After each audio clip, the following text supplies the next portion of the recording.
How to share someone's post on Instagram story. Hey everybody, welcome back to our channel. In today's video I will guide you on how you can share someone's post on Instagram story, so make sure to watch the video till the very end.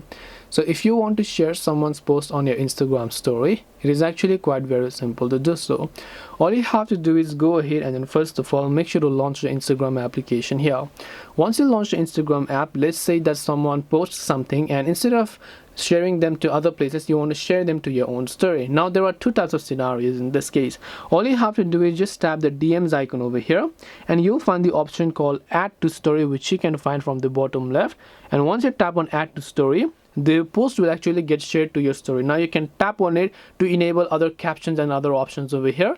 Otherwise you can just leave it at that and then just tap the share option in order to share the post to your own story. Remember that if the other person's account is private, you will not be able to actually share those story to your own story. So this way you can share someone's post on Instagram story. Hope this video was very helpful.